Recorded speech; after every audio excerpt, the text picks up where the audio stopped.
सिद्धू मूसावाला, सुखदेव सिंह गुगामेडी 8 से 12 लोगों की प्रोटेक्शन थी उनको, तब भी उनका कत्ल हो गया है। इस चैनल को आगे बढ़ना है, ये चलना है, तो आपका सपोर्ट बहुत ज़रूरी है। आप सबको मेरा आदाब। जैसा कि आप जानते हैं कि बाबा सिद्दीकी का मर्डर हो चुका है। ये प्रोग्राम आप तक पहुँचे तब तक कई सारे उतार चढ़ाव इस केस में आपको देखने को मिलेंगे, लेकिन मेरा यहाँ पर एक फोकस ये है कि इस केस को लेकर लॉरेंस बिश्नोई का नाम बार बार सामने आ रहा है। एक नोट भी मिला है सोशल मीडिया पर कि लॉरेंस बिश्नोई के एक शख्स ने, उनके एक आदमी ने इस बात की जिम्मेदारी ली है कि हमने उनका कत्ल किया है। इस तरह की बात हो रही है। बहरहाल बाबा सिद्दीकी एक बहुत ही पॉपुलर पर्सनालिटी है मुंबई में, और वो 3 बार एमएलए रह चुके हैं, 1 बार मंत्री और 2 बार कॉर्पोरेटर रह चुके हैं। हम आगे बढ़ते हैं इस न्यूज़ से। बाबा सिद्दीकी का कल रात 9:30 बजे कत्ल किया गया।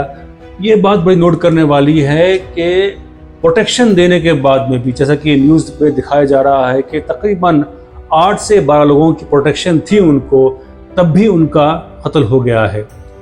ये एक ऐसा मौका था जहां पर दशहरे के दौरान में लोग मसरूफ़ है और अपने चहल पहल में ईद के मौके पर बहुत ही बिजी होंगे।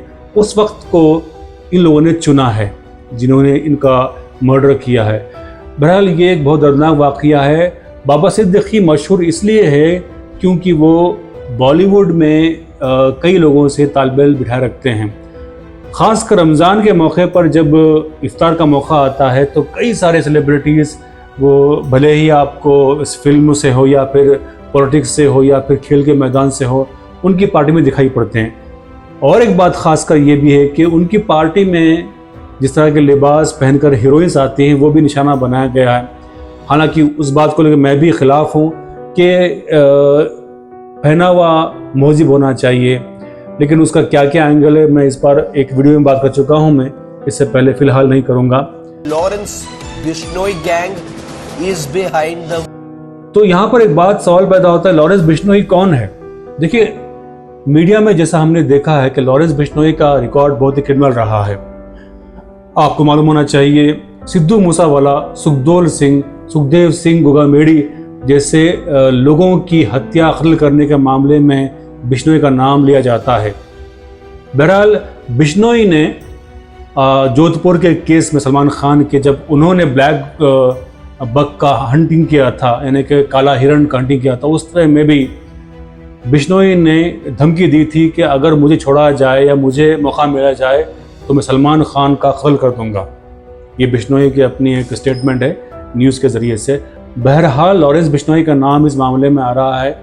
2 लोगों को हिरासत में लिया गया, तफ्तीश जारी है, आगे भी कुछ मालूम होगा। इस दौरान में हैदराबाद के पार्लियामेंटेरियन असद अवीसी साहब ने इस मुद्दे को लेकर रिएक्ट किया। सुनते हैं।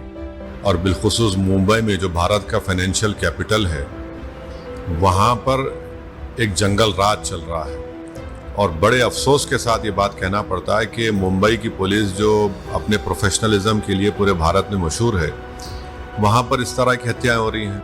चूँकि इस मामले को लेकर हलचल गहमागहमी बहुत है और मीडिया में तो इसका बहुत ही बोलचाला हो रहा है, इसी वजह से कांग्रेस के लीडर इमरान प्रतापगढ़ी ने भी अपना स्टेटमेंट दिया है। अगर सरकार अपने नेताओं को सुरक्षा दे पाने में असमर्थ है तो फिर मुंबई और महाराष्ट्र की जनता को कैसे सुरक्षा दे सकती है? सबसे बड़ा सवाल यह है। इस चैनल को आगे बढ़ना है, ये चलना है, तो आपका सपोर्ट बहुत ज़रूरी है। इस चैनल को सपोर्ट कीजिए, सब्सक्राइब कीजिए, शेयर कीजिए और नोटिफिकेशन का बटन दबाइए।